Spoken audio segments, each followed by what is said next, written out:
Very flattered. You know, John Sullivan thought that Boycie and Marley were strong enough characters to hold their own series. Strange thing was that I'd always wound him up about it. I said, "Come on, when are you going to write a decent series for me? You know, forget all this Only Fools and Horses stuff. I mean, it's so passe. I mean, Boycie and Marley deserve their own series." And he'd say, "Yeah, get out of here," you know, all this. But this was actually inspired, this series, by my wife and I moving out of London to this part of the world, to this ancient place. And I had my 60th birthday party, and John Sullivan came to it. And he just replaced me with the character. Wondered what would happen if Boycie came down and did the same thing and left London. Couldn't think why he would leave London. But eventually saw a rerun of an Only Fools episode featuring the Driscoll brothers. And said, "That's it. He's grassed them up. And he's on the run." And that's how it happened.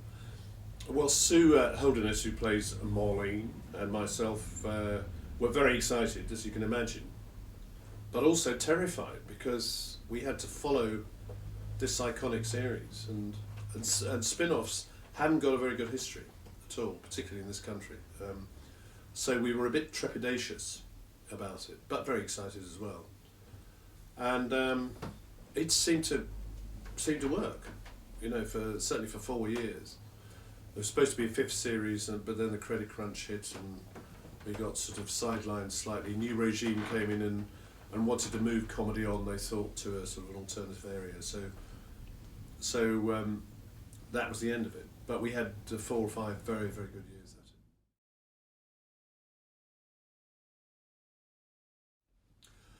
No, not easy. Because I'd always written stuff down. I mean, for ages. I mean, I wrote a play once, which was done in 4 countries, about my adventures in South Africa.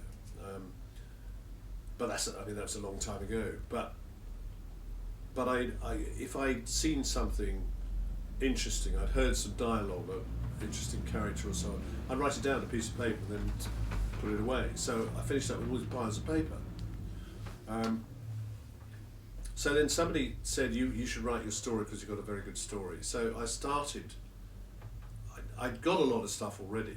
And I met, when I was down here, somebody who does write properly for a living. And I gave him all this stuff, and I said, "Well, what do you think? Do you think is it worth doing?" And he looked at it and he said, "Yes, I think it's a great story. I mean, it needs sorting out." And so he did a lot of tidying up for me, corrected the spelling, you know, all those things, and said, "This is interesting, that's not so interesting, forget that," and formed a sort of narrative. But then I had to sit down and really think about my whole life, and things that had happened to me. Because I wanted to write it truthfully, as opposed to, you know, I was in this famous film with this famous person, and then I went over there and I worked with that famous person, and then I was a great hero, and I wanted to write about what my life had been, and also why I'd become an actor, what had made me become an actor, and of course how it had happened, and how I'd got the part, and how that changed my life. You know, going through, I'd been married a few times, for instance, and I wanted to sort of think about that and why, you know. I'm not particularly proud of it, but I wanted to write about it because people just, I think, saw me as a character, didn't know who the person was. So it was a voyage of discovery for me as well, self-discovery, I suppose. And so much stuff was coming out, we had to make it in two versions. Being Boycie was the first one, and then the following year followed by Boycie and Beyond, which sort of takes us up to the present day. As I said, I've written stuff down and heard stories and met people, and a lot of it went into the green grass, but a lot of it didn't. So I was left with a whole pile of stuff at the end of the biography, which has gone pretty well, I have to say, very luckily.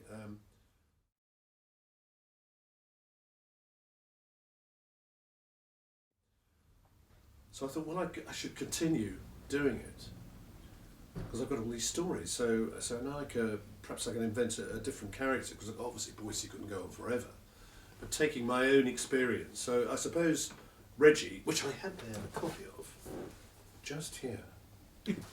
And I suppose in a lot of ways this is a continuation of is biographical, because it's things that have happened to me. Again, stories I've heard, people I've met, and we've stitched the narrative together. So I can write all that sort of thing, but what I need help with is constructing it, and my chum Peter actually can chapterize it. You know, he can say, right, you finish this bit there. It makes you want to go on to the next chapter. That's the key to great writing. And it's been being a storyteller by nature. And the little show I do, it's called Only Fools and Boise. You know, because it's sort of got to, because that's what I'm most famous for.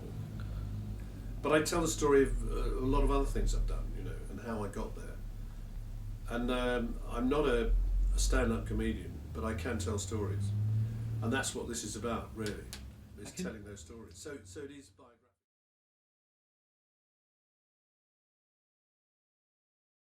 I've been involved quite a long time with an African conservation wildlife charity called Tusk,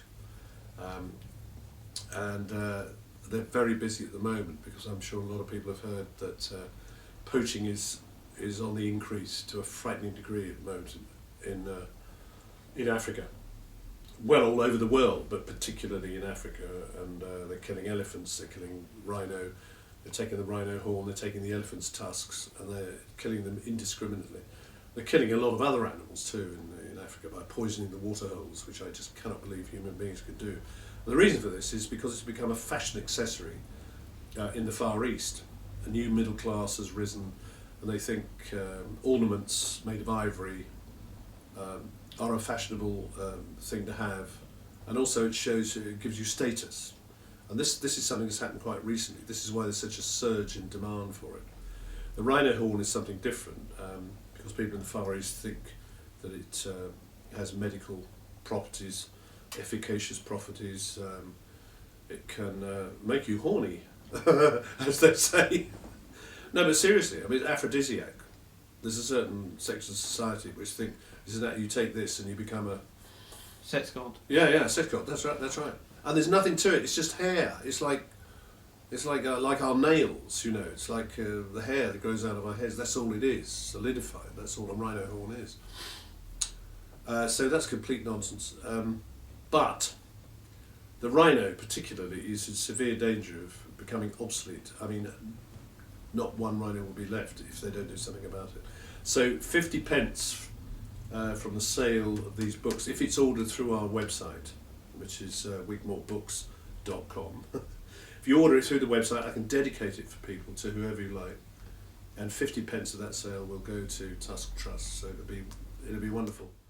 You know, on two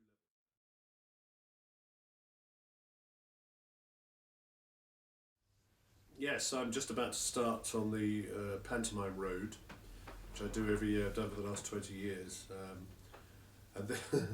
This year I'm playing King Rat, you dirty rat. So I've got to put the rat costume on and frighten the children in Stockport, which is the second time I've been there in 3 years. So I'm looking forward to that. Stockport Plaza, which is a terrific place to play. And yes, I've just got to go up there and work very hard, which is getting harder and harder as I get older and older. The oldest rat in the business. What do you think, huh? And then later on in the year I'll be doing my show all over the place. I've got about 20 dates. It's a one-man show? Yeah. Oh, well, with a friend of mine who's a journalist who presses the buttons for me because I'm hopeless technically at things like that. Just in time. Yeah. But no, I go out and it's like a conversation really. I talk about my life, my career, and show sort of examples of it, sort of clips and so on. People can ask questions. Nothing too difficult, I hope. And afterwards, there'll be copies of my books, the autobiography and Reggie on sale, which I can dedicate for people. Fantastic. So if anybody wants to know where I'm going to be next year, this is March, really, February, March. It'll be on that website. Reginald Finch Lee walked out of the bank through a pair of double doors at the top of High Town in Ludlow. He was a tall man with fine silver hair, wearing a beige linen jacket and pale salmon cords. A yellow silk scarf was tied loosely around his neck, and on his feet were a pair of light brown brogues. He blinked his lively blue eyes in the May morning sun, which beamed over the Georgian rooftops, as he paused for a moment on the top stone step. He sniffed the air like a wary fox, and glanced up and down the street before stepping down onto the worn flagstones of the pavement to walk up the hill. As he passed the town's old-fashioned draper's shop, he was hailed by a woman with a strong contralto voice, which reminded him of the late Margaret Thatcher. "Reggie! Good morning!" Reggie stiffened and closed his eyes for a moment before turning reluctantly to acknowledge a tall, spiky woman of about 60 in a green tweed skirt and a horsey Hermes scarf, and not unlike the 1950s plaster mannequins in the shop window behind her. Lady Watkins was chairman of the Marches Woodland Hunt and president of the town's literary festival. He squeezed out a smile for her. "Morning, Gwendolen," he said, already on his guard. "Now then, Reggie, you won't forget to let me have that cheque you pledged at the festival fund dinner, will you? It was so generous of you."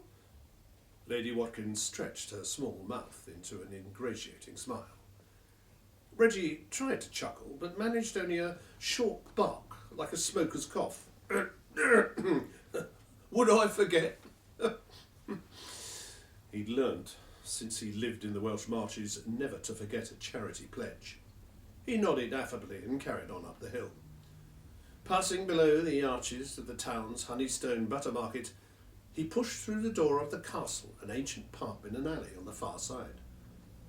A pimento-faced man behind the bar gave him a friendly smile. "How are you, Mr. Finchley?" "The usual." Although Reggie Finchley was well liked by most of the local people for his genial sense of humour, that morning he wasn't in the mood to exercise it. "Thanks," he murmured, and waited while the barman poured a large gin and tonic.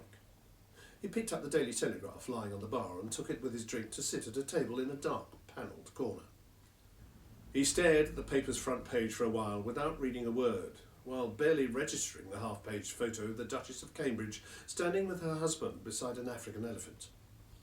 After just a few moments, he pushed the paper to one side. His eyes fell on the battered, blackened oak surface of the table.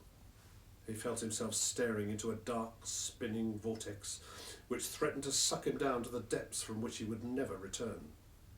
For he had never, in 60 colourful and generally fruitful years, found himself in such a deep hole as he was now. He drew a long breath, but however bad it was, he told himself no one was ever going to know. He didn't mind so much for himself. He'd live.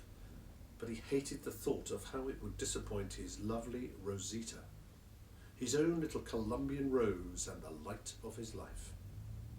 He was hauled back to reality by the diddly-dum of the old Nokia tone he'd never learned to change as it tinkled in the pocket of his linen jacket. The text told him it was Rosita calling. He let it ring till it stopped after just 3 chimes. Reggie sighed. Mrs. Finchley, although in his eyes a perfect expression of womanhood in almost every way, he had to admit lacked patience. He filled his lungs again and held his breath. He'd have to tell her, of course. He'd never be able to hide the truth from her.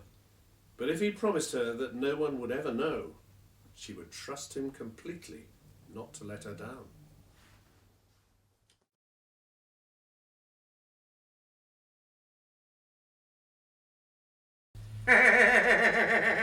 That's on the money. Thank you very much.